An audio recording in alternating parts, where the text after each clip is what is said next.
Kilala si Aling Yoli sa kanilang lugar sa pagtitinda ng pinakamasarap na puto bumbong sa Quezon City.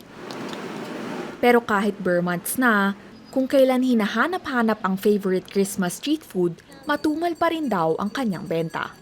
Hindi, kung minsan, hindi rin tumutugma yung pamalengke, maglalabas ka talaga mag-aabono ka talaga ng puhunan. Hindi naman pwedeng hindi mo mabibili yung iba.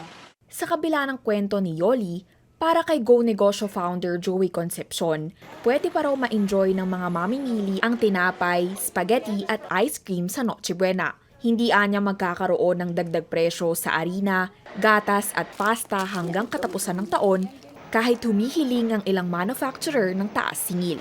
Right now, we are trying to hold prices.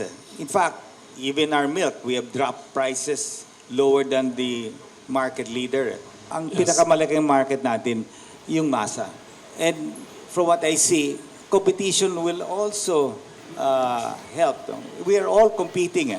Iginiit ni Concepcion na kakayanin pa naman daw na hindi muna magtaas ng presyo sa ilang basic commodities.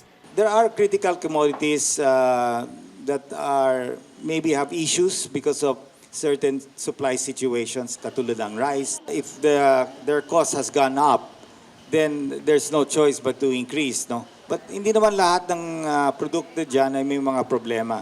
Pero ang nagne-negosyong si Yoli, hindi nabababa sa 5,000 pesos ang nagagastos sa puhunan kada 2 araw. Kulang pa nga raw yan minsan sa mahal na ng mga presyo ng mga sangkap at produktong petrolyo.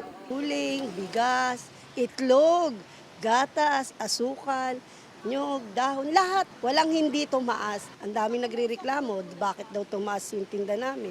Eh siyempre, malulugi naman kami pag hindi namin tinaas. Sa isang survey ng Okta Research, bumaba rin ang bilang ng mga Pilipino na umaasang lalago pa ang ekonomiya hanggang Disyembre.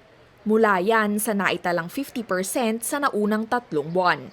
Pero naniniwala pa rin si Concepcion na magiging masigla ang Pasko.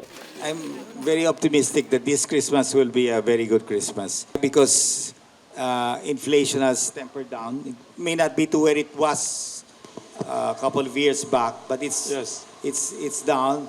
Hindi bumagal, sa halip ay bumilis ang inflation sa 5.3% nitong Agosto mula 4.7%. Kari Gator, CNN Philippines.